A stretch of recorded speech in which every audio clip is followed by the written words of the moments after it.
Hello, I'm Crystal Moore, the Doctor from Doctor Who Velocity. All holidays matter, so happy holidays. And you're listening to Mark Who 42.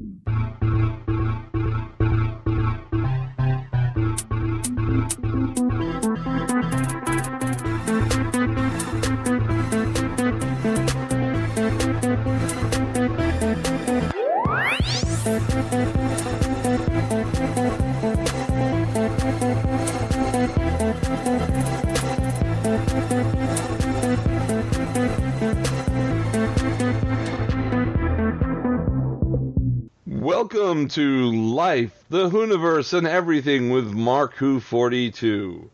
I'm Mark Who 42 himself, Mark Baumgarten, and we've got a special guest co-host with us. His name is Sam Summers, and he's from 0800 TARDIS Live down under in New Zealand. Hey, Sam. Yeah, good morning, Mark, all the way down here. The great thing of time difference. Yeah, How's it going with you this morning? Yeah, we're actually doing time travel because I'm recording this on Saturday, but Sam is already enjoying his Sunday morning. I know, it's going to be a great Christmas fanfare today. I mean, because we've got, Christmas Eve kind of came early in New Zealand this year. Whenever it falls on, say, was it a Monday? Christmas Eve's really Saturday and Sunday as well. Yeah. Well, we want to wish everyone out there a very happy holidays. It is this will be out, and it will be Christmas Eve and Christmas and Kwanzaa and happy, I'm Jewish, so I hope everyone had a happy Hanukkah, but let's try to cover all bases. A happy holidays. Well, happy New Year to you. Yeah, I know what New Year is. Yeah, I don't know where. Yeah, I don't know where I am. Oh, that's right. I'm on Saturday, you're on Sunday. The timey-wimey is making me go crazy. And we've just finished celebrating that was it longest day of the year down here in New Zealand. Oh, really?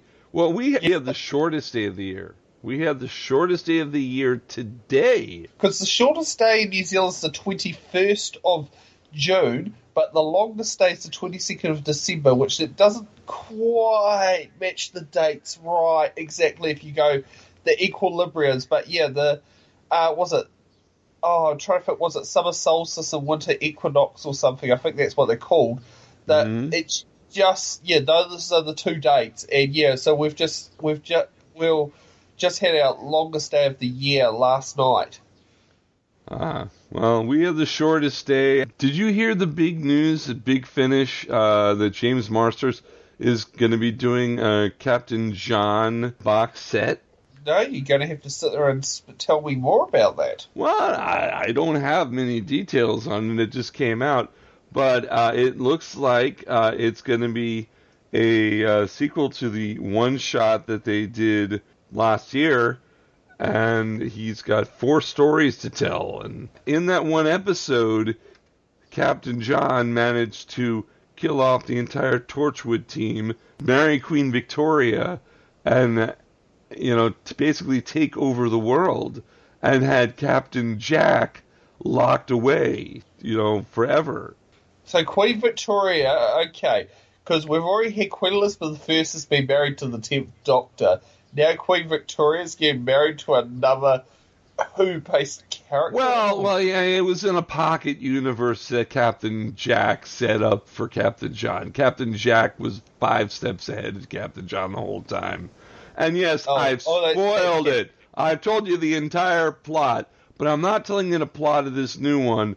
4 stories in a box set that's coming out, I think, January 2020 or December 2019, something like that. Is there any Doctor Who news in Down Under that you can tell us about?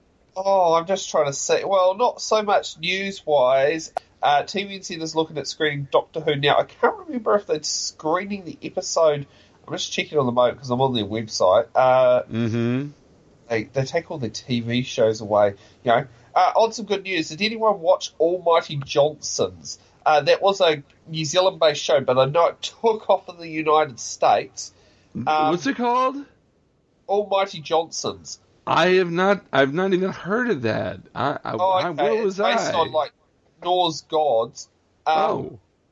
but that Almighty Johnson's is doing a replay on TVNZ On Demand. So, basically, if we my flatmate and we've been like watching it like non-stop, and I think he ended up leaving. I went to bed and he ended up just staying all night long. All night long, watching it while we're trying to. And he just sat there and said, "This is a brilliant New Zealand TV show. It's so epic." Yeah, it's a really weird one. But I'm just trying to think, who do you sit there and because the actors are got Tim Baum. He's a famous New Zealand actor from it's quite a few. He's been around for years. He was the head writer of the show. Plus, he also acted in there, and he played there. His character was Mike, who kept winning. He always kept winning games. Oh. So that's our binge from Down Under. The show is the Almighty Johnsons. Is that? Yes. I'll have to look into that. Okay, folks, I got to tell you now. You came on to this show because we called it a Katy Manning Christmas, and wow, we haven't had Katy Manning on. Well, guess what? We're going to in just a few moments. Katy Manning sat down with Mark WHO42 back in 2015, and we have done a re-edit of the interview, put some of the stuff we didn't have in it back in it, took some stuff that we had in it, took it out, and we edited also for time. So I think we're going to go to that. Have you met Katy Manning? No, I still haven't met Katy Manning yet. Well, I don't know when she last popped Down Under. Uh-huh. Been a while. Sometimes she lives in Australia. She's got a home there. Oh yeah, but I'm in New Zealand. We don't like I know. You know what? I've heard that. I've heard that Australia and New Zealand, even though they're quite close, are two separate entities that don't like each other. Pretty much. Well, you don't get started on what's happening at the moment over there. Oh my God! Hey, our government is shut down. So what can I tell you?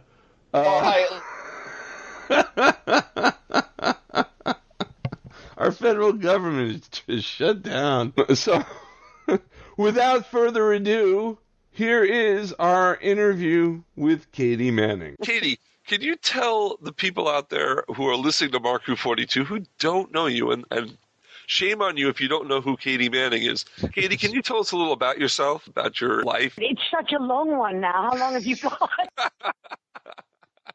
I mean, it gets to the point now where I have tons of stories in life because I've lived in so many countries, and because I've lived in the States and I've lived in Australia. I'm a bit of a gypsy, and my little bag is always really packed by the door. I'm ready to move, ready to go anytime. So my life has been very, very full. But it started years and years ago. I was in America. My sister was a top model with Eileen Ford in New York. Oh, okay. And so I went over there, and to cut a long story short, ultimately I was at a party of my sister's, and there was a gentleman there who was from MGM. They flew my parents out, and they said, because I was underage, that we would very much like to sign Katy up for 5 years with MGM. I know, go figure. Yeah. And they must be so relieved that I didn't. Anyway, I didn't actually end up by doing it. I came back, and then I had a very serious car accident, which kind of put me out for 2 years. And then I decided that maybe I did want to act. I'd always been a dancer, but of course after the car crash, it was kind of bionic ballerina. It just wasn't a good look anymore.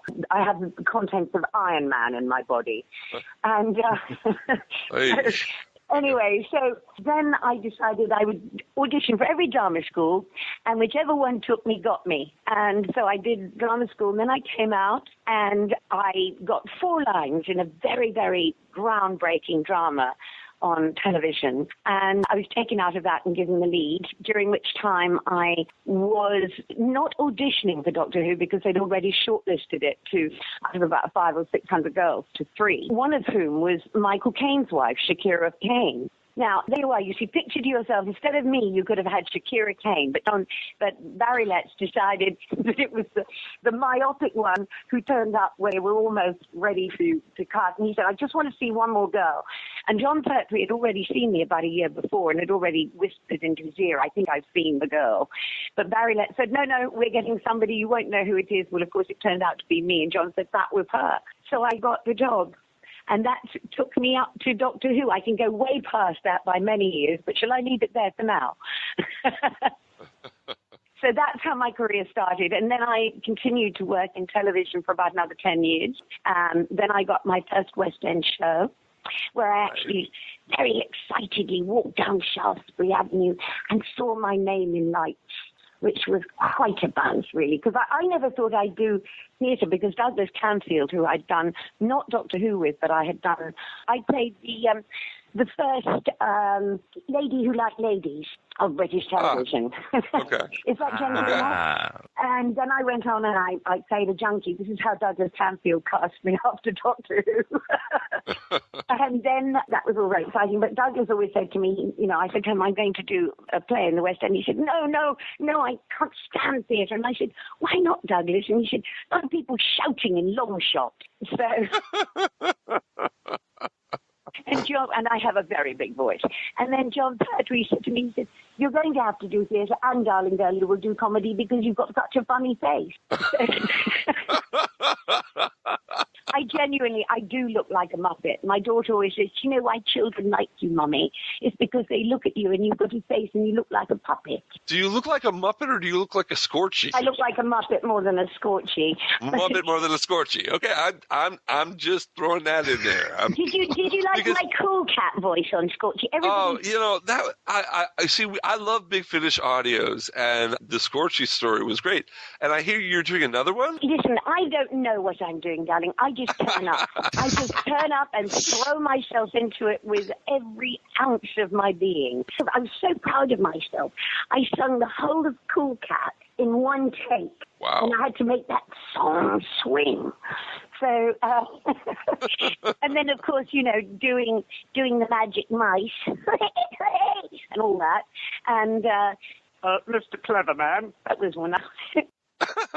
And then Johnny, who was most extraordinary in the very high-pitched voice. And, of course, that's heaven to me, because when I was living in America, I wrote and performed a couple of times a play, which ultimately was Big Finish's first drama, which was called Not a Well Woman. And I played 26 people in that. Wow. I know. Spend a night with me, darling, and you won't know who the hell you've been out with. I love show business. And in a program called Casualty. Anyway, Peter Capaldi was next door and apparently requested a visit. And I thought, wow, this is exciting. See what his TARDIS is like, because they change. It's a bit, each time another doctor goes in, you get slight changes, really. So I went in, and he said, "Oh, I've got to do the shot with the clock. That's the way." So we did the pointing shot, and he got his iPad taking these photos, and I'm just kind of, still in my head, I'm still playing this woman with a tick in her back. And we had a lovely chat, and then he sort of showed me, as you can see, the console, what you did for the mind bead or whatever it is, I can't remember. And we had the most lovely time, and he was absolutely charming. And he said to me, "Oh, how do I get the red bit on the jacket to show?" I said, "Darling, I'm an expert here." And so I put my arm around him and I take the jacket and I hold it just like I used to for John. So it was lovely, actually. It was a lovely surprise. But of course, I didn't realize. A friend of mine said, "We go in to see Peter Capaldi, and the next thing we know, Manning's gone viral." Well, I think I was like Mark Gatiss and people like that. I was their generation. Yeah. Well, because I've actually now worked with William Hartnell, Pat Troughton, John Pertwee, Matt Smith, Colin Baker, Peter Davidson, Sylvester McCoy, 4 on 5 on telly and the rest on audio. So it's kind of, I seem to be just the old hag that keeps coming back, Oh, I don't think we would use the term old hag. No. I kind of like that. I feel now that's sort of, I can say these things about myself. In a way, if you're going to use the hag word, I would almost put that on the Iris Wildtime character. Oh, I love her. She's amazing. And it's really cool because you've got a character in it that's a stuffed panda, and yet it's not a children's audio because, I mean, you're drunk half the time. Seemingly. Seemingly. Do you think Iris really drinks as much as Iris says she drinks? No, Panda certainly does. Panda really should go and have the odd visit to Betty Ford, I think. Definitely. Iris, I think Iris, because she always gets the job done. I've always termed her as, the woman that wrongs rights and rights wrongs. Right. If you notice, when she's supposedly drunk, she usually manages to put it together in a heartbeat, so she can't be that drunk. Also, I love the fact that it is slightly politically incorrect, and that was the problem. When I was doing it with the doctors, so to speak, if you pardon the expression, it meant that one had to be a little bit more careful. But when doing Iris, and I've had several different people, in charge of Iris, Gary Russell, of course, was the first person. I flew back from Australia, and I'd literally just been in London, and this was 13 years ago. And I literally got up the next morning, and I didn't know whether I was Arthur or Martha. And I went into the studio, and he said, okay, here's the script. I hadn't been able to read them or anything because they hadn't got to Australia in time. And I said, well, how do you want me to do it? And he said, well, just do something. So I just did something, and that became Iris. And now, of course, I'm doing a whole new series with Scott Hancock at the helm. And we don't have Panda. I think Panda's off doing cabaret in Benidorm. Oh, no Panda? No, he will have a little bit. But we have very exciting new ideas. And they're also going to be a half hour, which I think is far better. They're going to be half-hour storylines. So you get to the point. You get the beginning, the middle, and the end, bang, bang, bang, rather than having to sort of fill in, which I think sometimes an hour can in audio happen, so you don't have all the backstories and all that kind of thing all the time to deal with. All this talk about drinking and talking stuffed pandas, I'm now imagining Panda in the middle of an AA meeting. Well, yes. You have all these recovering addicts, and then there's a talking panda going, "Hi, my name is Panda. I'm an alcoholic." Hi, Panda. Hello, I'm Panda. I'm an alcoholic, and I'd like a large gin and tonic, if you don't mind, kind sir. Or a lady four to punch him in the boot up. I think he's doing a one-bear show. Now, the character of Iris Wildtime was created for the books originally, and she was supposed to be a time lady who had a thing for the Doctor, but when it moved to audio and Big Finish, you were no longer a Time Lord. You were from a race called the Clockworks. Nobody really knows, actually. I keep... No one knows. No one knows you don't where Iris comes from, because you never know whether you can believe her or not. But the extraordinary thing with Iris that I hope I brought to it, and I do certainly try. I mean, she had a thing when she did the Colin Baker one. She had those quite tiny moments when you saw her vulnerability.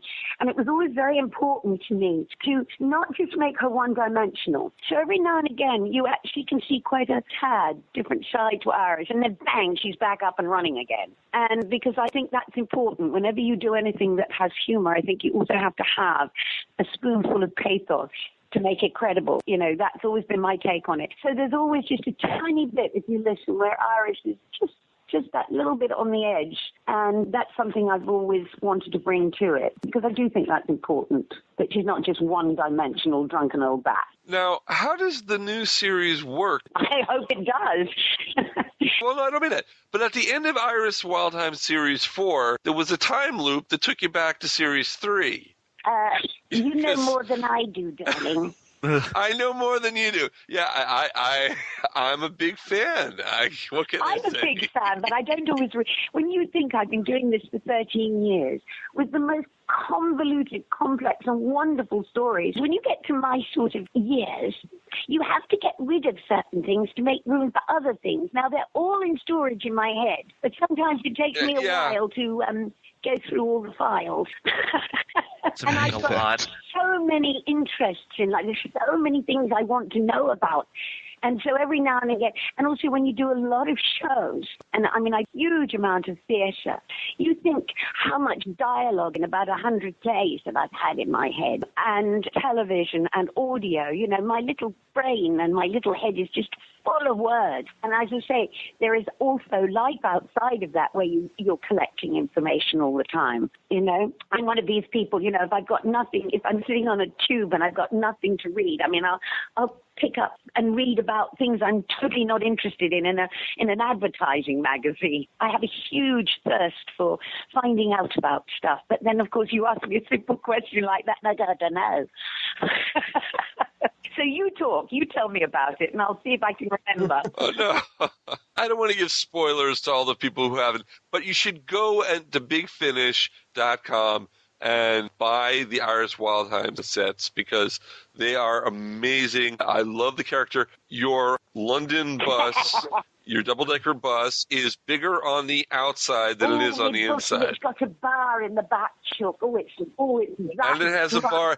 Bring it up to drinking again. You know, you were enabled Panda. No, but I quite often, you hear me say, I put this line in it. I said, you know, Panda says, you know, often it says, you know, I'll go and get a bottle of Blue Nun or whatever it is.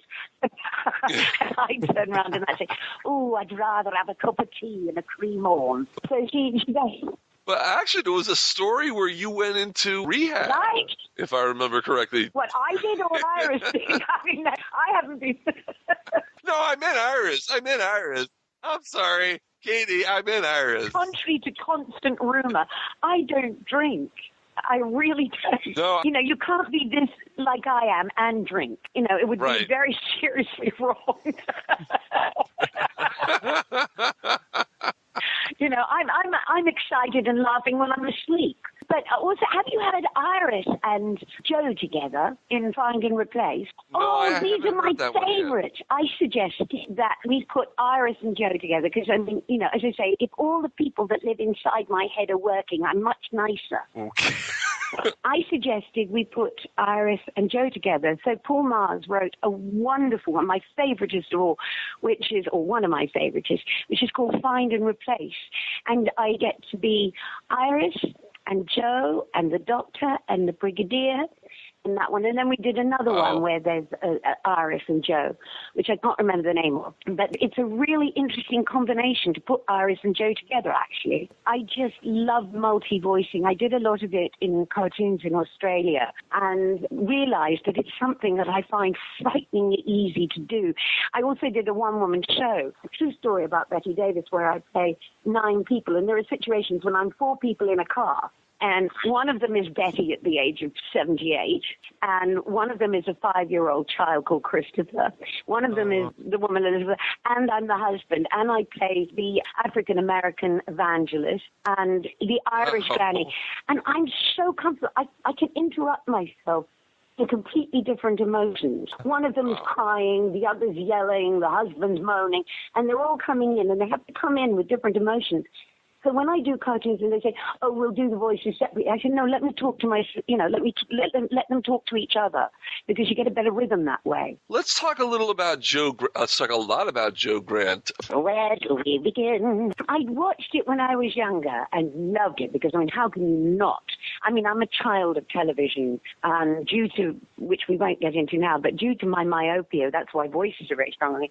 I grew up listening to radio and watching television, albeit with my nose pressed against the screen.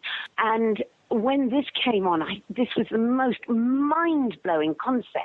And how could you not love it, which I did. And then, of course, you know, my life took off in so many different directions that I didn't see it for a while. And by the time I actually got the job, I hadn't seen it in some time, but I still had this wonderful memory of the time that I did watch it, you know, with William Hartnell, and then a little bit of early Pat Troughton, and then I didn't see it for a long time. You know, didn't see it sort of, I think I saw one Pat Troughton episode. And then I was gone, and I wasn't always in a country where it was being shown, living in the States and so on. But it was sort of one of those things because I hadn't been for the auditions. I mean, my audition, I didn't even have to read. I got Terrence Dicks tells the most hysterical story of my arrival for the interview. because, as I say, they'd already shortlisted it. So when I got terribly lost because I wear these very thick glasses. I mean, they're funny. People actually find them funny. And I sort of take them off because I look so ridiculous in them, and they fall off my nose all the time. So consequently, I got terribly lost at the BBC, which was all in this circle. And the BBC at that time was one of the most exciting, creative places you could possibly want to work. And I'd only worked for Thames Television, which was the commercial television.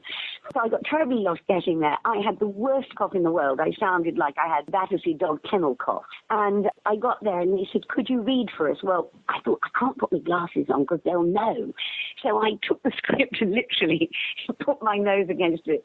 And they said, perhaps not. Would you go and do an improvisation? So I said, oh, yeah, I can do that.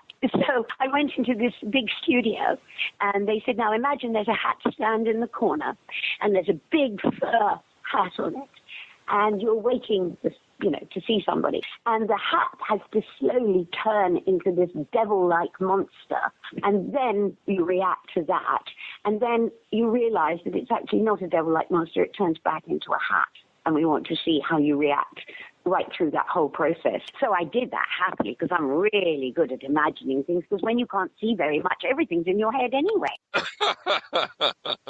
It worked for me. And then what a perfect program to go on with things like that. So I really, when they called me the next day and said, would you like to play Joe Grant? I mean, I was in total disbelief. I said, are you serious? Do you really mean it? Because it was only my second job as an actress. So I said, oh, yes, please. Wow. But then, of course, you know what it's like in this business. Getting the gig is so exciting.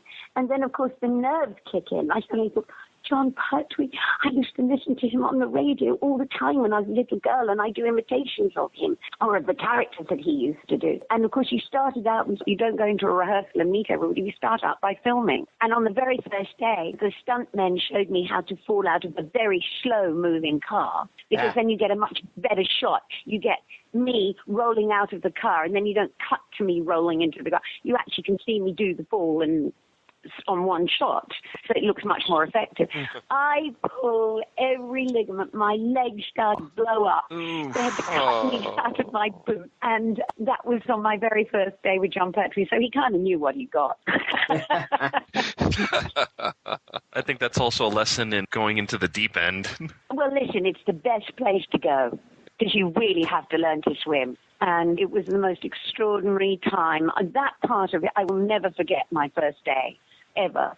It was just extraordinary. You worked with John Pertwee for 3 years on the show, 3 seasons. What was he like? What was the man like? You can tell we were very, very, very close friends.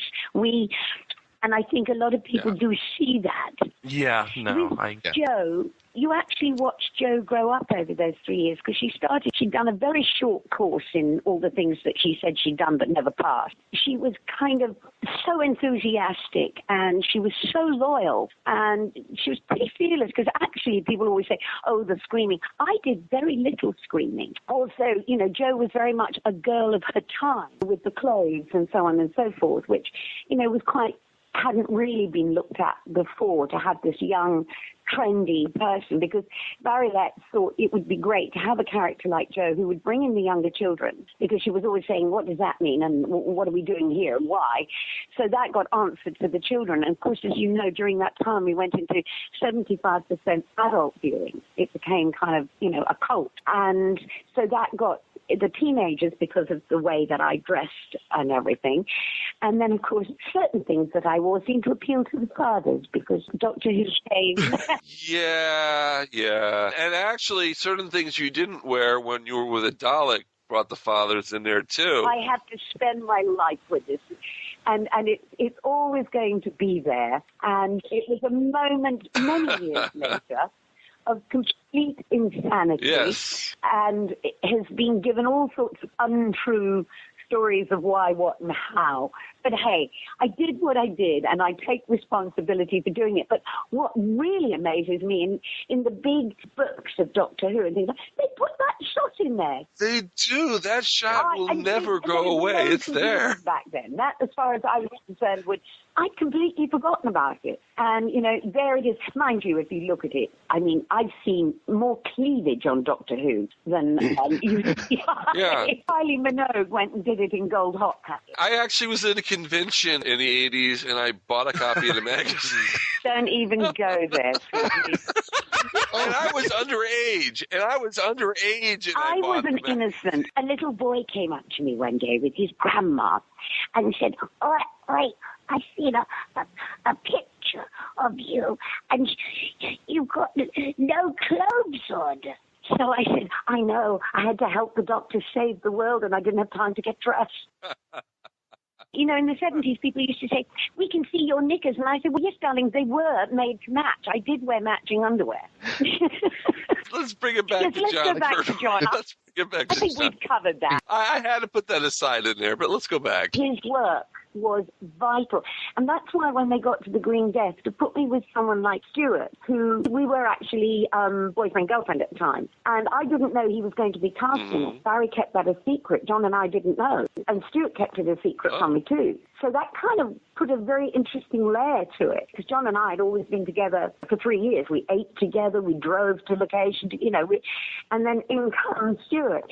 But it was really interesting because he very much was, he was a Nobel Peace Prize winner, and he was into all the things that Joe was really interested in, which was, of course, the planet and so on.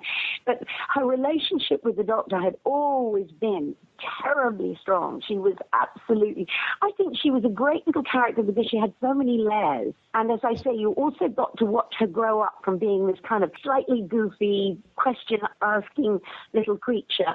And then the next thing you see that she's actually standing up and going forth and realizing her rights as a woman and so on and so forth. So I thought that was a very interesting little, I refuse to say the word journey, so I'll say trip.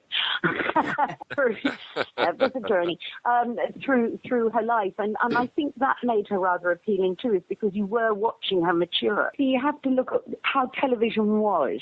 And when I went into it, it was an incredible time in the 70s. Musically, the way people started to finally pay attention to our appalling behavior on this extraordinarily beautiful planet, which just has been there ever since, I think, the first civilization, and what our responsibility is to this planet. I feel very strongly. I won't get into it because I know this is not what we're here to discuss, but things like that. And the very first Doctor Who I did, which was in a circus, John literally, another indication of what his new leading lady was going to be like, had to drag me away because I was ready to chain myself to the lion's cage because I don't believe in circuses and animals and things. And Barry Letts also had the same belief. So a lot of his work was very poignant. And as I say, the Green Death I find fascinating because Quorn, which is something, not corn, C-O-R-N, but Q-U-O-R-N, is actually an alternative to meat that is made out of mushroom, which came later than the Green Death. It's overlooked the actual levels of Jo's character because she had this kind of wide-eyed, short-skirt kind of image, and people are looking at the image. They weren't sometimes missed all the subtleties of the multi-layer of her character. And John's character fitted so perfectly with Jo. I think it was as Barry said, the one thing as a director that you always pray for and hope that you've got is that there is a chemistry between your leading actors. And that chemistry went as far as Roger Delgado and Nick Courtney, and there was tremendous chemistry between, fortunately, all of us, but especially, I think, between John and I. Now, Richard Franklin, who played Captain Mike Yates, was originally supposed to be your love interest. Is that true? That's a rumor that I've heard over the years. Oh, that's actually true, but when they saw John and I on screen together, they decided that wasn't going to pay off. But it was lovely. They always kept Mike Yates as that sort of love that's never meant to be between him. He kind of always sort of wanted to get together with her, but she just didn't. Don't forget, we didn't have them in all the episodes. It was an incredible time, too, because if you think the BBC were given some money because special effects were the up-and-coming thing, so they got another 2 6 per show. And I was used as a guinea pig for what we used to call CSO then, colour separation overlay. So I was put in front of yellow screens, blue screens, green screens, until we got the right one. But the interesting thing on that was when we used it quite a lot at one point, and of course you as the actor supposed to watch the monitor so you can react to what's happening, yeah? Well, hello, Right. it'd be like saying, Stevie Wonder. You can't Watch that see. monitor. Yeah. So I had to learn it like a dancer. I had to have the choreography in my head. But also, you know, we also borrowed because we didn't have. There was only one, which was a freeze frame machine, which the sports department of the BBC had. And so we got to use that. And then so many things. Barry Letts worked along tirelessly with directors and special effects and things to try and make so much better. And as he said, you can always tell when we run out of budget. Katy, if you don't mind, there is a very important question that we have been wanting to ask you. Okay, it's incredibly important. You could actually be solving a great mystery that has been around. Yes, not this question. You know, Mark, we have. This show's over. Goodbye, everyone. This question has to be asked. This How is question she has to gonna be know? asked. Okay. If you have the answer, you'll be solving probably one of the biggest mysteries surrounding the era of Doctor Who in which you were a part of. It's a big responsibility, but you know what? I'll give it a go. Thank you. Thank God. God bless you. Go ahead. There is something that has been known among the fans as the unit dating controversy. Okay, it has nothing to do with characters getting together. Oh, see, now that would have been a good You asked the question. Go right to it, sweetie. Okay, thank you. Okay, it's the unit dating controversy. There has been some talk that the era of the Third Doctor, when he was working with UNIT, was supposed to take place in the near future. However, there's also evidence that says it takes place at the same time that it was being filmed. In the 70s. Mm-hmm. What I wanted to ask you is, when you were working on Doctor Who, did they ever give you any indication as to when these stories were supposed to take place? Was it supposed to be the same time that you were all filming, or was it supposed to be taking place in the near future? No, I think by the clothes alone that I wore, it was in the present when we were on this planet. Okay, there you go. Got your answer. Otherwise, That's they right. wouldn't have made such 70s fashion statements, which I wish, quite frankly, looking back on some of those clothes, they hadn't. However, I think it was very much part of the charm. And also, when I'm playing a character, I really don't care what I'm wearing. Do you know what I mean? I'm so into being who I am. No, don't you? No, I got that one. Another of those moments. But yes, so when we were there, we were in the 70s. You know, Goo Goo Kichu. Yeah, exactly. There you go, Mark. I think we just made history. Thanks to Katy Manning, thanks to Jo Grant herself, we have solved the unit dating controversy. That's it. That's it. Done, dated, and dusted. I am one of those, and I say this, which can be quite controversial, but, you know, in my belief, we all have opinions which we have the freedom to have. You know, fact is sacrosanct. So most of these things I'm offering are my opinion. But in my opinion, when Barry Letts took over, it took on a whole new thing. We got UNIT out of their Banana Republic uniforms and paper badges and into real Army uniform. We used real Navy. So many changes. They bought the master. A lot of changes came in then. And I believe that it had reached that time when it needed to rest and grow up.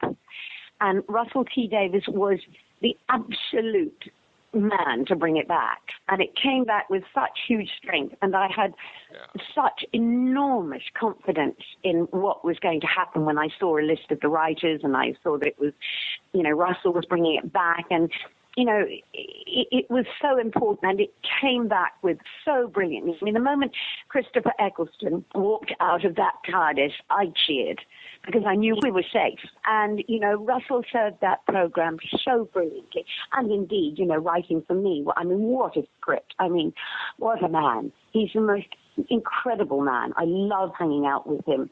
And he looked after, he nurtured, he cared for the program because he'd been a huge fan in the same way that Moffat, in the same way that Barry Letts. I call it the Doctor Who kiss. Anybody who's ever had anything to do with Doctor Who, and I include all the fans in that, have had the Doctor Who kiss. It's a program which has so much love in the fans, and that is so wonderful to see reflected in the people that are making it, because it's a vital component, I think, to the program. That was me being serious. I know. So there is another We side. could tell. There was always something happening, and there was always we worked. To do a program like that, you have to take it very seriously. And for John, it was his first time to be a straight actor, if you like, to be a dramatic actor. Because he was doing comedy on the radio all those years. That's right. And it was very important to John to do this to the best of his ability. And he was the head of our team, if you like. Mm-hmm. We took it deeply seriously. Also, because if we don't, and the writers don't, and they start doing double entendres and sending it up, you're in trouble. Because, for you to believe, and for children especially, because you can't kid children, you have to believe so absolutely. You have to be completely in the moment as an actor, however difficult that is sometimes when you're filming and you're dealing with early special effects. It's really, really vital. And so, consequently, but there was an awful lot of constantly funny things happening. I mean, I'll tell you one out of hundreds. Most of the ones that were funny was to do, unfortunately, with me, because I can't see. And when you can't see, like I see things that are differently to other people. I mean, you might see a plastic bag tied over fruit on a tree. I see it as a beautiful white flower. So I live in a slightly different universe here. It really is. I mean, I wanted to give some money to a man the other day who was sitting in a tunnel with a dog. And I always give money I always feel, my heart goes out to everybody. And this friend like, don't do it. I said, no, excuse me, leave me alone.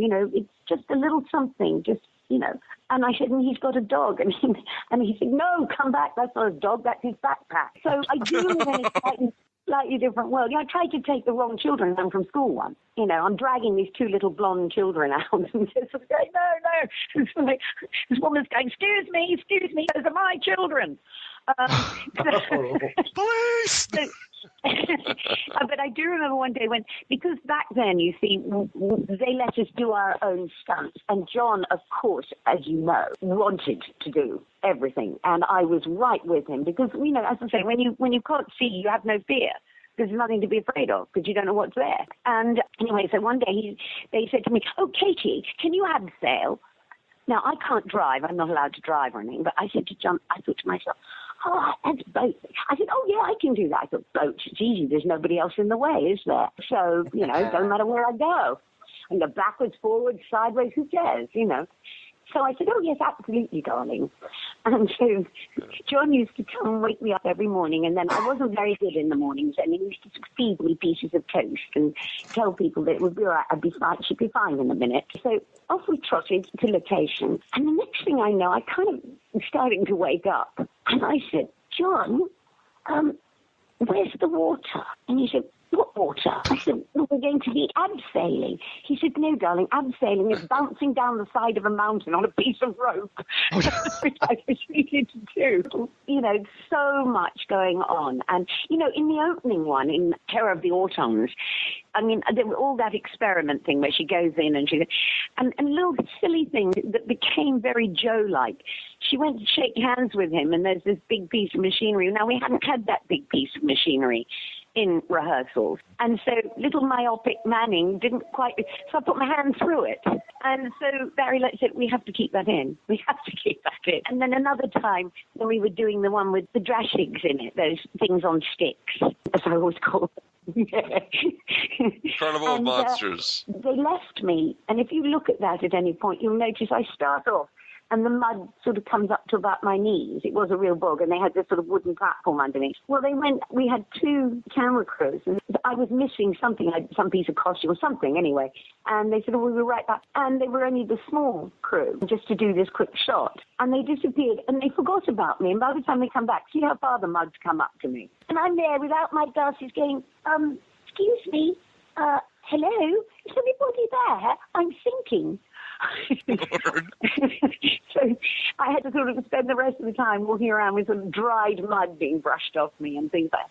But it was, as I say, they were constantly, I'll tell a different story every time because there was truly always something happening that was hugely humorous and wonderful. But at the same time, we were completely focused on what we did and how we did it. When you were working on the 3 Doctors and you were working off both John Pertwee and Patrick Troughton, how did that work? How did that go for you? Well, it was interesting because when you have 2 actors for completely different schools of acting in terms of how they choose to perform, Pat would come up with a new line, a rearrangement of the script. I mean, it was, not to be terribly predictable, which is easy, for me to work with and so on.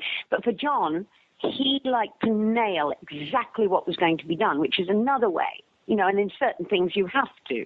There are certain writers who write certain plays which can only really be performed in one way. In the same way as if you're doing Shakespeare, you can't do it without iambic pentameter. You can't mess around with it, But John liked to have everything very clearly. So he knew exactly what was going to... Well, of course, John, to begin with, Patrick would come up with another line, and John would sort of say, how can I possibly do this if I don't... He said, well, just respond. He said, I can't respond if I don't know what you're going to say. So we had a few minutes of this. And then, but that was perfect because although I always say to everybody, they say, who's your favorite Doctor? I say, well, I can't because they're all actors playing the one man. There's only one Doctor. And therefore, but each actor brings something extraordinary to his take on the Doctor. And John's was his, and Patrick's was his. So it took a few minutes for this to really click in and for them both to get that moment. So that just added beautifully to the edge of the scene. And I mean, to throw in Goo Goo Kichu was just genius, And it was just such a delightful moment. I shall not forget that one. But it was a very interesting time. And of course, William Hartnell had been very ill and, as you know, died fairly shortly afterwards. So he wasn't really a problem because that all had to be very carefully done because by this point he really wasn't working terribly well, but it worked enough for the actual show. I want to bring up Roger Delgado. Roger Delgado, who played the Doctor's nemesis, the Master, the most evilest person in the universe. From what I understand, he was a teddy bear in real life. Is this true? Oh, darling, you have... Oh, listen, I always dine out on the fact that when we were doing the Sea Devils, he really doesn't like water. He doesn't like sword fighting. He doesn't like all the things that John loved doing. I mean, you'd see him as soon as had to do any of the fencing. He'd go, no. So when we looked at the water and this rough sea, because we only shot in January, which is why I was blue most of the time, And a number of times I had to have warm water poured on my feet to unfreeze them from the ground because, all the men wore long johns. What chance did I have? Right. Long johns under a miniskirt? Not. Anyway, the moment he saw that ocean, this grey, divine, dramatic English channel, he started to go green. Well, by the time he got on the boat, the man was so sick, I cannot tell you. And, of course, John and I going, would you like a nice, juicy, fatty pork chop? I think we've solved another mystery. Why did the Master always have that kind of dour expression? There we go. He had to sword fight. He had to be by the water, and they're offering him pork chops. Well, he was, as you can see, he was mostly doubled for that. Whereas I say John and I couldn't wait. I mean, when we did the Sea Devils, I was told I only had one suit. I was actually wearing trousers and things like that because I do a lot of climbing in windows and stuff like that. And I had this one suit which I loathed. I thought it made me look like a British rail waiter. I was told not to get it wet. I thought, oh, great, here I am working. I'm going to be in a hovercraft in a minute, which I'll tell you another story about in a second. Anyway, and all these kind of things. And, of course, John said, we've got to go on this thing, on this sea-doo-y, because all those toys were new then, like the three-wheeled motorbike that we zoomed around on. And we've got to go on this sort of sea-doo-y thing. Well, of course, it was a wool suit. And so it shrunk. So when I got to the studio, my shoulders sort of underneath my ears and the trousers have got that sort of had an argument with my ankles, for about 3 inches above my ankles. And I had no replacement suit for that. Because John and I, as I say, used to love doing anything we were asked to do. And we had great stunt boys, absolutely fabulous stunt boys. But certainly Roger used to have somebody usually do quite a lot of that. And you can tell. When you see a slightly dodgy back of a wig, you know it's not Roger, if you look carefully. But he was the dearest, most extraordinary man. And when he first kind of hypnotized me, or was supposed to hypnotize me, and I did actually get hypnotized, but then I learned how to foil him, his eyes really, I actually started to go for real. He had the most amazing eyes. I think he was probably, for me, so far, and I love all the actors that have done it, but I think he was the quintessential master. He was. I thought Roger Delgado, he's definitely my favorite. However, the mistress is growing on me. Oh, I love her. I'm actually doing a convention with her. Oh. I hear you love to give your fans hugs. The reason I hug fans is because they are what has kept Doctor Who going. I mean, that is the reason I'm talking to you now. That's the reason that we had a 50th anniversary. And I think they're the most important part of the whole Doctor Who kiss are the fans. And I now have several generations. I've got the little tiny ones who loved Jo when she came back into Sarah Jane. And then I've got the cool teenage kids. And then I've got the grandfathers and their sons and so on. So it's lovely. And those are the people, and that's why I have to hug everybody. I couldn't just sit there and sign an autograph without hugging somebody. I just can't do it. I got a 5-inch grin and a huge smile. And believe you me, I keep that. Absolutely, it's so genuine when I'm at a convention, and I'm a bit bonkers, and people think I'm a bit bonkers, but I get so excited that I can't help myself, and I suppose energy often is misread as being slightly nuts, but I have a huge energy, and I find when I'm doing conventions and I'm around fans, I just get so excited and so happy, I can't stop smiling and I can't stop hugging. You know what? I see nothing wrong with that. Speaking of Jo Grant's children, the one that we did get to see on screen during Death of the Doctor, we got to see your son Santiago Jones, played by Finn Jones. I just want to ask, are you familiar with his work on the TV show Game of Thrones? Oh, I sure am. I mean, what a gorgeous grandson. And Stuart kept saying to me, because Stuart and I still spend an awful lot of time together. And I always keep my exes, darling, because I liked them in the first place. And he and I stayed very, very close friends. And he said to me, he said, well, why wasn't I in this? I said, because you're on some oil rig somewhere. But when we got together, it was so funny.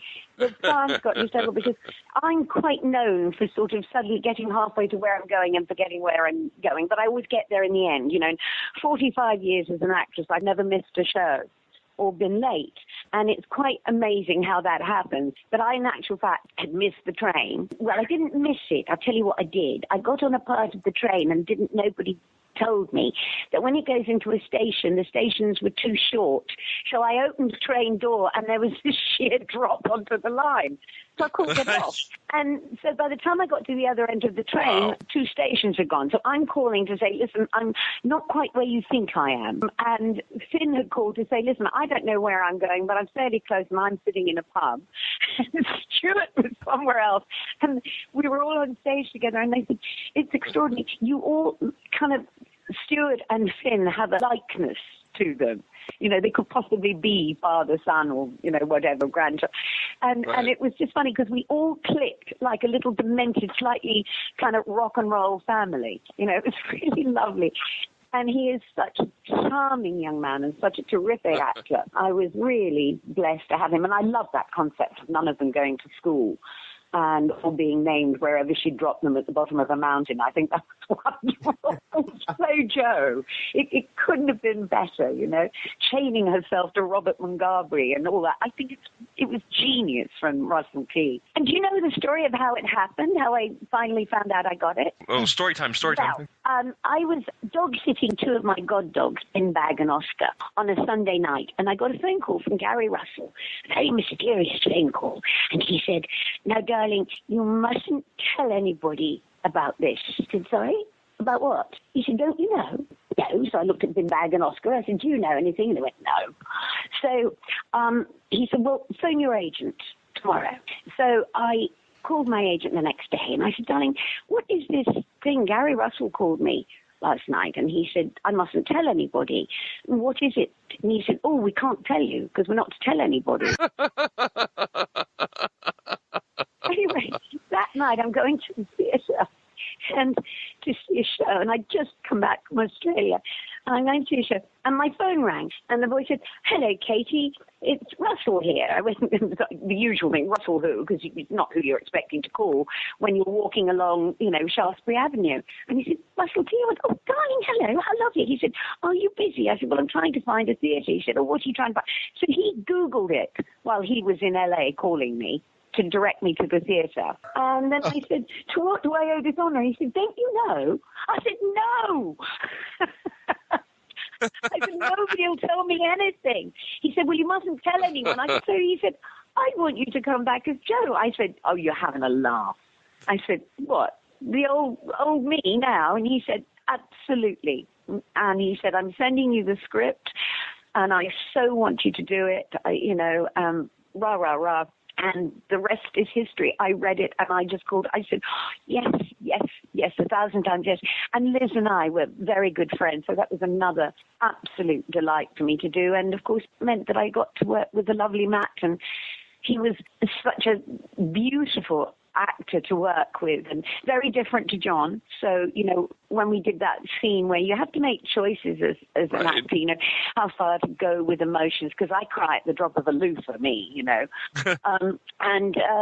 so when I did that little scene, he said to me, "Sweetie, you take as much time as you like to do this." And so it was a lovely moment, and it sort of just came straight from the heart, and it was really weird how touching I found doing it. Because, it was an amazing moment. He's lovely. He said I was as mad as a box of fish. Well, hello. You haven't met him. Is Tim Treloar a good doctor? Does he sound like Pertwee? Trust me, I wouldn't have dealt with it if he hadn't. Because I've done him for so long. He was superb. And, there were moments that were quite uncanny. And, of course, the more he does it, the more he's going to... we've done 2 lots now. So the second one, he's brilliant all the time, but the second one he really nails it and gets quite more interaction with Joe, which is where you can see how the relation. And, he doesn't impersonate John. Well, he does impersonate John in terms of he does the voice. But he's an actor. So you've got all of that, and he can do the voice. And I was a bit naughty, actually, because he's actually Welsh, and just as he was getting absolutely spot on, I'd say something, and I'd go, "Oh, well, that's lovely." And he'd go, "Don't do that." You've got a website, katymanning.com, that's got all the upcoming news. It gives your appearances, your biography, photographs. I'm looking at some of the photographs now. They are so cool. Well, they'll be changing constantly as soon as I get the time to do it all. Some of the appearances are up there. Not everything goes up because I sometimes get terribly sick. And you're on Twitter and Facebook as well, so if anyone wants to contact you, they can do it there. I'm not very good with Facebook because, I just like, I like a few characters and boom, out. I find Facebook's too demanding. Well, you can write more. So I'm a bit naughty with my Facebook, I'm afraid to say, because it's just an overload. There's just too many things. And I love Twitter because I love, to say something and then a punchline. Whereas Facebook's as if you just want to go on rabbiting forever, Twitter's my major thing. I love Twitter. I think it's fabulous. I've been following you for a long time now. I've been following you for a couple of years now. Oh, I wish I could be there with you all now, and we could be having a lovely cup of coffee and a hug. Wouldn't that be nice? It would be great. It would be great. Katy, I want to thank you so much for appearing here on Mark Who 42. Oh, well, I hope I'd made some sense, because I get very nervous and I do babble, and I apologize for anybody who wanted to have very serious, deep and meaningful interview, but I just get kind of excited. If really needed, I would answer a very serious question, but on the whole, I just love hanging out with people like you, and thank you for making my first, whatever it is I'm doing, so enjoyable. Katy, I think it's us that have to thank you for spending time with us. And guys, I hope you don't mind. I think I speak for everybody when I say we were never planning on this to be a serious in-depth look at the career of Katy Manning. You know, none of us here are the gentlemen from inside the actor's studio. And it was then that you did Doctor. Oh, tell us about that. No, that is not what this show is about. Short, you know, whatever happens in the moment happens. And that's exactly where we've been now. And I really enjoyed my moment with you all. And please, anybody who's listening, consider yourself much loved and much hugged. And I do mean that by me for being so wonderful as to love this extraordinary program, which I truly was blessed to have been a part of, and still in my own little way am. So thank you all so much. You know, I hear that interview, and I just can't believe I got to talk to Katy Manning. It was such a fun thing. How'd you like the interview, Sam? I thought it was brilliant. It got to the heart of things. You got to hear different things about her. You know, stuff that you don't always see on TV. Stuff you find out what she does outside of Doctor Who. Yeah, and you know, even though we recorded it in 2015, it didn't feel dated. No, exactly. And that's the great thing about Doctor Who. It's like you can sit and record it anytime, anywhere, and it still feels good. Like, I mean, we're just like with our 800 TARDIS here, we're redoing our opening credits, and I trawled through a bit of the archives.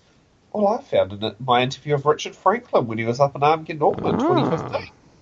You know, the one I did on my 25th birthday. We're doing a refresher of our opening credits, and yeah, we brought up some old archive stuff, and we've got Richard Franklin from when we're up at Armageddon, Auckland. We also got Simon Fisher Becker, and when you'll see the opening credits, you'll see it flick through the different people we've interviewed, different things we've covered over the years.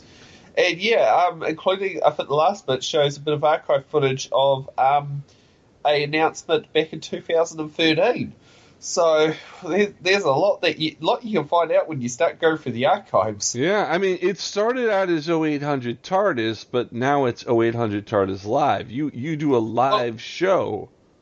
Exactly, and I mean, that's the thing is, like, one of the things is, going back when I first did, I mean, you appeared on us, was it in 2013 for the 50th anniversary special. Mm-hmm.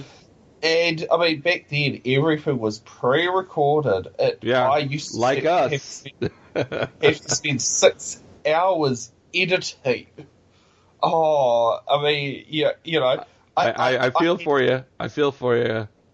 I had slow ADSL broadband. It took me to upload an 800 TARDIS episode. It used to take 6 hours. So I'd sit there and try to do all the editing, render it, and then sit there and upload it. But as soon as you upload it, the whole internet connection where I was living at the time just dropped out, because I was living in rural Levin at the time, and our fastest speed download was 10 megabytes per second, and our upload was about 1.5.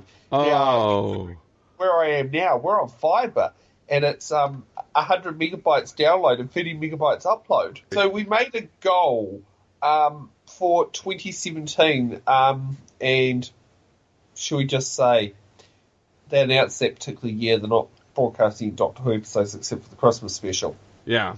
That was 2017 was the aim was to sit there and move into a live broadcasting format rather than a pre-recorded long time editing format. So the live broadcasting format where I've sat there, I found the web cameras and all that sort of thing. I found the software, but it was just trying to get it over the hurdle. Now 2018 came around, and I was just like, oh, please don't announce the series, because I ended up moving house in the middle of was it just before moved May last year. No, it wasn't the first time moving, but so that we were just hoping we don't have the season start while the moving phase happened. we got moved, we set up and all that sort of thing, and thanks to one of our friends of the page, Elaine, we got enough money in place to sit there and buy 2 1080 HD web cameras that sat there and basically started us off. So that's where we've got to, and we broadcast live. I mean, since then I've moved again, so that doesn't actually help. Like, I don't know if anyone who's been following it, but you might notice that the background has changed from the backdrop.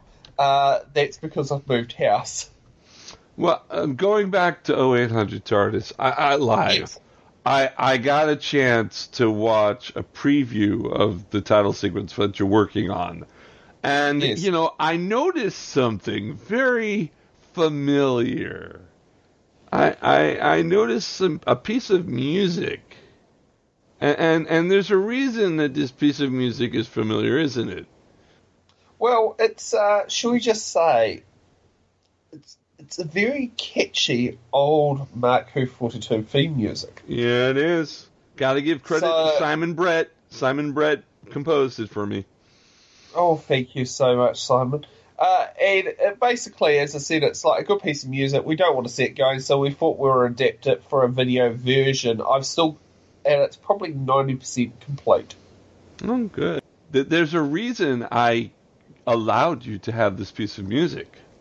Well, that's right. We've got this joint partnership between the two sites. So we've got this handshake sharing arrangement we have between each other here.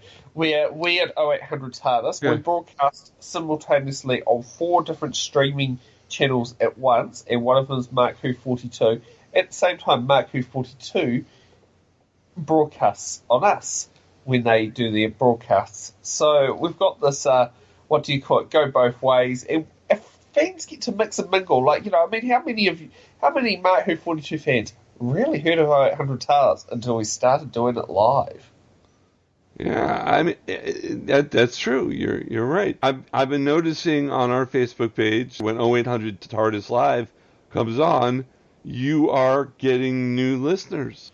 Exactly. And, I had one person sit there and, I think, commented while we were actually live, and I think you're the one who responded. It's like, what's this? Were you Mark or something? and I had to explain what 0800 TARDIS was. I also remember there was one comment that was like, cool. I know. That's all it was. Cool. And I thought, it's like, because it is taking it to the new factor. I'm just one of those people, how do you describe it? If you're going to do it, you're going to do it properly. And that's the thing is, a lot of people, they've underestimated things. They didn't quite expect everything to happen. But I've achieved what I want to achieve. It's not been easy. And I'm already on my 3rd editor. Mm-hmm.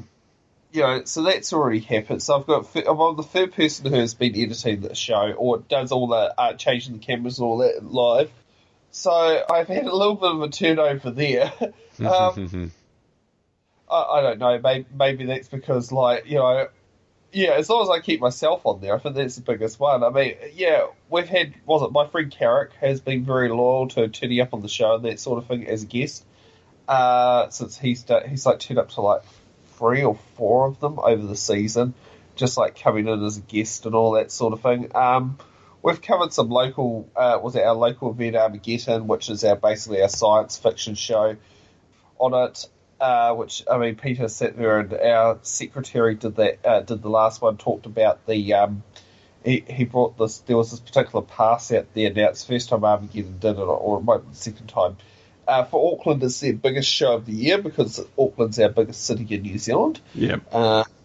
Yes. I'm glad I live in the capital, which is Wellington, which is our second biggest city. And they did I think it was a pass for $1,000 or $999, but it had a photo and an autograph with every single guest going to Armageddon. Wow. And it was VIP, so you didn't have to wait in any queues. And the great thing I do like about how Armageddon is run is they limit their VIP tickets to 200 people. So, because here's the thing is, if you sit there and you sell 5,000 VIP tickets and have a crowd of 20,000 people, it's not really a VIP experience. Right. The less people you have that are VIPs, the more important they are. Well, exactly, and it gives them then it feels worthwhile paying for the experience. That's his biggest one is, you're paying for it. You don't want to sit there and just basically be like, what do you call it, a jump up the queue, but not really moving forward. Maybe you need to have Bill Durant's on your show one day, because he'll be a very good person to interview. Yeah, I'd love to have him. Maybe you can help me set that up. Oh, I'm sure we can sort out something on the Bill's quite an approachable person. Cool. Oh, and I just wanted to add that there is an event on New Year's Eve in Tampa, Florida called the New Year's Eve Time Lord Ball 2018. Finally, an event for Doctor Who and sci-fi fans on New Year's Eve. Ringing the new year with fellow Whovians at this unique and select event featuring Time Lord rock, fan panels on the latest in Doctor Who, live music, dancing, trivia, free goodies, live music guest performers, tons of fun for couples and singles alike, including, I'll be there selling and really for bargain basement prices some Doctor Who merchandise. We're trying to sell off the last of our consignment of Big Finish audios and books and stickers and badges at a real low price. So come there. It's $20 for pre-sale general admission, $29.95 at the door. You get $2 off that if you're a student or in the military, $25.95 at the door for that. Children 10 and under are free. This is open for all ages. There is a full cash bar available. Food will not be served at this event. Please come. For more information, type in your Facebook search bar, New Year's Eve Time Lord Ball 2018. So, I just want to say one more thing. We said at the beginning of the show, I want to say it again. Mark Who 42, or Life, the WHOniverse, and everything with Mark Who 42, should I say, and 0800 TARDIS Live want to wish all of you a very happy holidays. The season is started, Hanukkah's passed, but we got Christmas, Kwanzaa, and all the others. Happy New Year to everyone, right? I know, it's going to be a very busy season. Have a bit of a very Kiwi Christmas. So, for me, Mark Baumgarten, and Sam Summers of 0800 TARDIS Live, we'd like to say happy holidays and have a happy new year. We'll see you, or rather you'll hear us in the new year. Bye, everyone. Bye-bye from down under.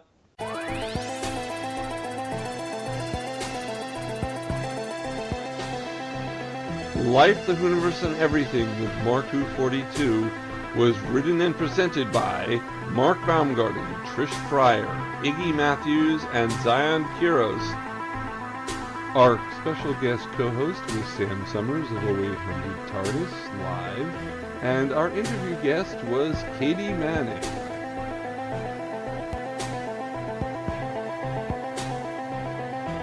The Mark Who 42 podcast you were listening to was edited, directed, and produced by Mark Baumgarten. Theme music by Sam Beckwith.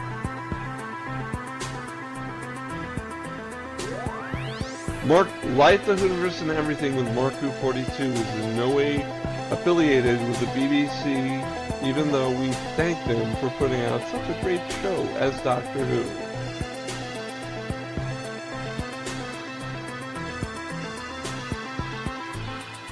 Life, the WHOniverse, and Everything with Mark Who 42 is owned and copyrighted by Mark Baumgarten 2018.